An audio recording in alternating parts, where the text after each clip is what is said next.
you ever wondered how to manage a garden without overwhelm? Especially at the beginning of the growing season when you're purchasing, planning, and then planting your seeds. As a small space intensive grower that maintains over 150 crops just on a townhouse deck, I think you'll be pleasantly surprised at how unfussy and minimal my system really is. So in this video, I'm going to share with you the systems, organization, and tools that I use to grow and maintain hundreds of crops season after season, year after year. And I want to share this with you so that you can see that you do not need a lot to start or maintain a thriving, healthy garden. And in fact, the more concise your garden workflow is, the more apt you are to do it every year. Okay, so first let me start off by showing you where I keep the majority of my gardening stuff.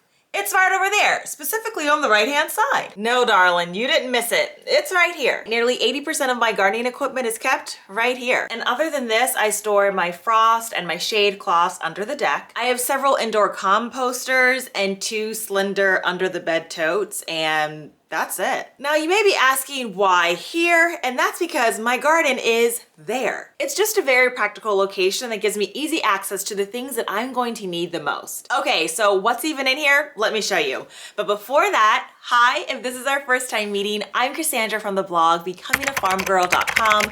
I'm here to help you start living a farm fresh life without land or livestock. Here's what I deem to be small space essentials, and as you can see, it's not overwhelming. A homesteading conference I went to last year had samples of their seeds, which included this tote of 100 heirloom seed packets. I'm currently on a wait list for a community garden plot, and if I'm ever selected, these will be the seeds that I use. Right now, I stick with container-sized varieties. I also have 2 small harvesting baskets that I thrifted, but most of the time, I actually just bring my dehydrator tray, salad spinner, or colander out to the garden instead. And oh, these are 2 more seed collections from Survival Seeds that I'm also tucking away for later. These seeds are economically priced at just $1 per packet. Moving to the bottom shelf, I have a clear craft tote that has a portable handle. The top portion is sectioned into compartments for items I prefer to be at the ready. First up, I have some soil test capsules. The various colors correspond to the ones you'll use for pH, nitrogen, phosphorus, and potassium levels. And these are the reusable comparators.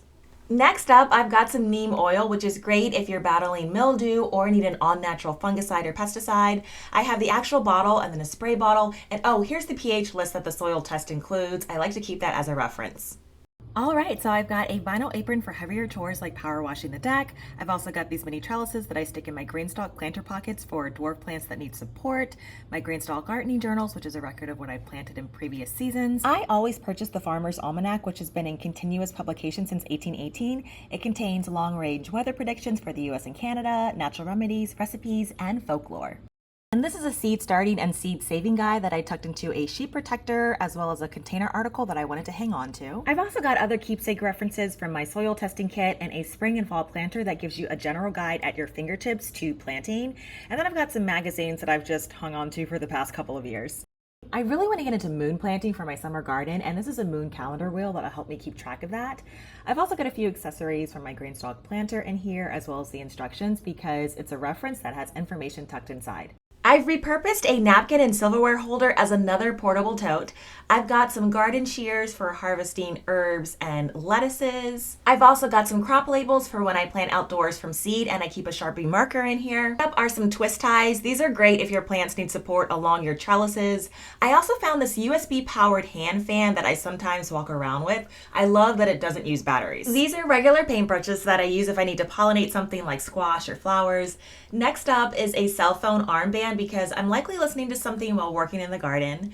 I also have a pH moisture meter, which is faster than the pH test because you just stick the probes in the soil and you immediately get a reading. All right, so this clear waterproof cell phone case is another option that I like to have if I don't want to wear my armband because I'm trying to watch a video while I do light work like watering my garden. I found it at Aldi for $5. I also found this neck fan. It charges so it doesn't use batteries, and it's a comfort when the muggy summer heat settles in and keeps me hands-free. Finally, I like to keep this half apron in here just in case I want to cover my clothes if I've dashed out to the garden before or after work for a light job. These 2 black containers keep the seeds that I'm actively succession planting or will be planting in the coming weeks. I'm going to show you how I organize them a little bit later in the video, but I have one for cool and warm weather crops. This container is waterproof, it comes with a lock, and I think it's technically used as a portable safe, but I like using it for my seed scheduler. All right, so these 2 clear photograph totes store the entirety of the seed inventory I use in my GreenStalk planters. One is for warm weather crops and the other is for cool season crops.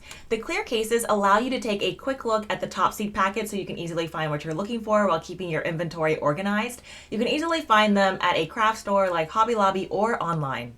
Regardless of the size of your garden, every gardener should plant with purpose, which includes having a general sense of what, where, and when you're going to plant your crops. And if you ask me what's the best method, I'd say you have a range of options. But the most suitable option always has to make sense for the size of your garden and your base knowledge of even knowing what to plant. Now, as my garden has expanded from just a few containers to now 150 planter pockets, my systems have naturally evolved. But each was right for me at that particular stage of my garden, and likely one of these three will also work for you. I was a gardener that started on ground zero. I was shaky on knowing what plants were best to start indoors versus outdoors, frost dates, or how long stuff took to grow. But once I started to understand that these were the criteria that would guide what I wanted to grow, I put together a very simple spreadsheet. I had about 15 container crops that I wanted to grow, so not too overwhelming. And this spreadsheet really helped me to start track all those pieces together and understand what I needed to do. Let me show you what this very simple spreadsheet looks like. I'll include a link to this free editable template that has columns for your crops, crop dates, germination time, succession dates, harvest dates, all that. This first tab is a general reference, but on the second tab, I have a layout that I used when I planted in 5-gallon buckets and cloth bags. If you slide the sheet over, you'll see how I created a space for a small raised bed. And then on the third tab, this is where you can use the information from the first tab to plug and chug information for your specific garden needs. Now, does this method include some legwork? Yeah, but after several seasons of manually entering that information, that repetition started to create some automaticity around my thinking, and then I would be able to know, oh, it's time to plant this cool season crop, or this variety takes X amount of days to grow. So as my confidence grew, so did my desire to grow more things. I expanded my garden from containers to vertical planters, nearly doubling the size of my garden. I love growing in GreenStalk vertical planters because they don't require tools or much time to assemble. They allow you to plant over 40 full-size fruits, vegetables, and herbs in under 2 square feet. It's a mobile garden on wheels. It's easy and efficient to water and deliver nutrients to your crops. The vertical design significantly reduces the amount of pest pressure in-ground gardens experience. And whoa, they're just stunning on a balcony, porch, or backyard. GreenStalk offers a very simple and straightforward gardening journal, which I loved using when I had 3 planters. It was a simple, unfussy method to document what you planted, grew, and harvested on each tier throughout the seasons. Be sure to check out my playlist on growing in a GreenStalk. You can use my code BAFarmGirl to take $10 off your order. Well, I didn't just stop at 3 GreenStalk vertical planters. I now have a total of 5 vertical planters, and that's a total of over 150 pockets of something that I've got growing. Now, if you've got 3 or fewer planters, I'd say stick with this notebook. But beyond 3, and a lot of y'all do, it starts just to get cumbersome documenting more than 3 planters and then managing multiple notebooks. And as you rotate your crops along the tiers, try new varieties, or if you just need a more efficient capturing method because you're already growing on a homestead or you have a moderately sized backyard, that's where my current system works exceptionally well. And let me say this, gardening records are really important. They serve as a very valuable memory aid, especially for tasks that occur at specific times of the year, such as pruning, fertilizing, and pest control. They're going to reveal patterns and trends in your plant performance. It can help you track the weather conditions and just to be able to see what is working well and not so that you can make better decisions in future seasons. Now, yes, pictures and video of your garden from year to year are nice, but pictures aren't capturing and recording the same data as your records. And it's a skill set to start cultivating now as you prepare for your eventual homestead. And being able to capture a historical archive of your garden or even to triangulate different data points is truly something that is invaluable in your garden. The Seedtime app starts by asking you to enter your zip code, which will then identify your average last and first frost dates based on recent and historical data. You can see my dates here and it's been spot on. Imagine if garden planning was this simple. 1, you pick what you're planting from its crop category. My example here is bok choy, and then a plethora of varieties pop up for you to select. Seedtime has done an excellent job including even lesser known varieties. My variety is pak choy, and then you'll go to the advanced settings and click if your planting method will be transplant or directly seeded. You can also select if you want to plant relative to the frost date or manually enter a date that you choose. Then your best season to plant populates. Remember, Seedtime already has your zip code and growing zone, so that'll populate your seeding date, crop type, spacing, and tell you the days to maturity, which is likely on your seed packet. But you'll also get your harvesting window length, your succession spacing frequency. You can make adjustments, but if not, you just click schedule and voila, it populates all of your garden tasks on a real-time calendar.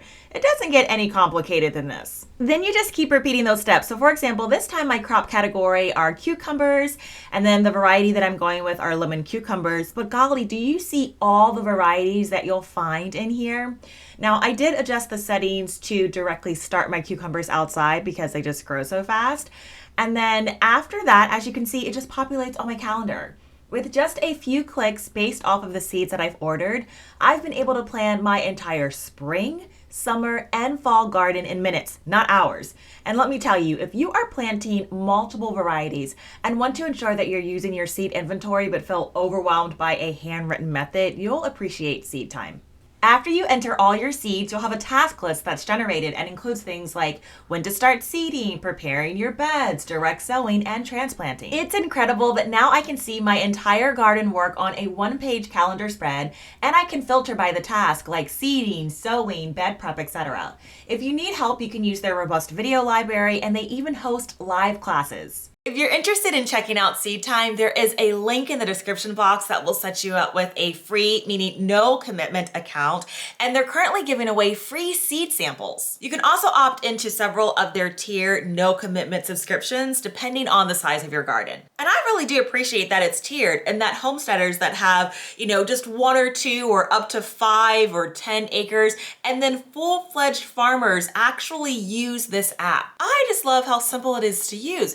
You just go in there, you put in your zip code, you put in your address, you use the drop-down menu to put in your seeds, and voila, it's done for you. I mean, it's that simple. And of course, if you want to go into the videos that they have and dig deeper, you can, but just having their basic plan and a calendar and then the little icons kind of coded for you to know what to do each week. I mean, it has just been, I'm really enjoying it. Now let's move on to how I start my seeds indoors. Anytime I order seeds, as soon as they arrive, I always sort them and organize them in my seed photo box. Again, this is a simple system that uses 18 compartments to sort your seeds, but keep them in a single location. Once that's done, I grab my smaller seed totes, which as I mentioned earlier are waterproof, and it comes with a built-in lock.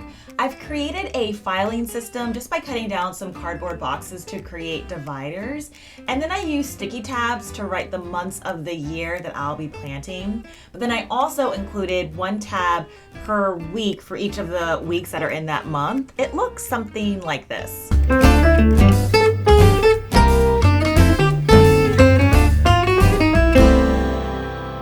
I'm using the Seedtime app, I just include the seeds that I need each week. But what I did in previous seasons was write down what I needed to sow each week in the month.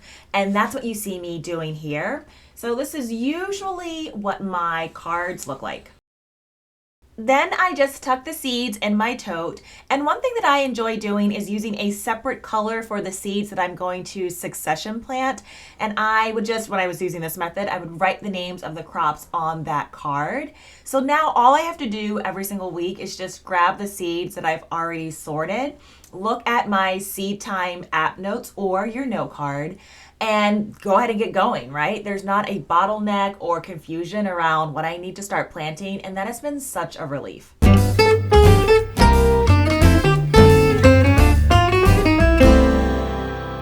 Now remember, I'm in a townhome, so space is at a premium. So if you're also in a small space, the good news is that you can leverage affordable design features that allow your crops to thrive indoors with flexible arrangements. On the opposite side of the small laundry room in our basement is a workbench that stores the remainder of my gardening supplies. Here's what that space looks like. I keep my seed starting materials in slender totes, and they hold items like heating mats, I have about 5 of them, and foldable LED growing lights, which I have about 7 of those. I use a combination of the lights that clamp onto surfaces as well as the ones that use standing tripods.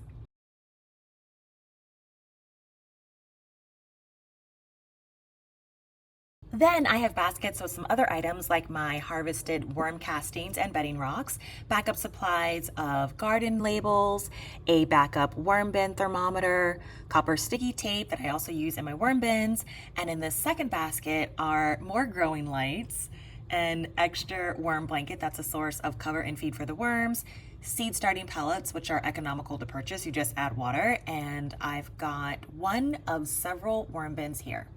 I've made my own worm castings for years now because it's a 5-minute weekly routine that allows me to generate over 200 pounds of high humus compost for my garden using just my kitchen scraps. Properly maintained, these bins are odorless and generate ready-to-use castings every 6 to 8 weeks. I've got a smaller bin in my kitchen that's always ready for the peels and ends. To learn more about how to start generating your own compost so that you can reduce and then quit your reliance on store-bought fertilizers, click on the link in the description box below for my video guide to becoming a worm farmer. I really love using these collapsible gardening racks, which are both sturdy and wide enough for multiple seed starting trays. The assembly doesn't require any tools, you just snap the trays into place.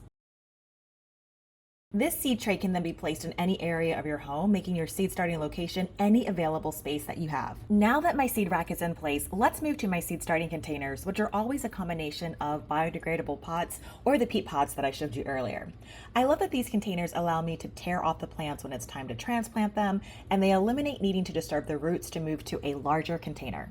This is where you start to see the entirety of my systems come together. Using the Seedtime task list, I know what I need to start each week. It's early spring here, so I'm getting my carrots, cabbage, and bok choy started.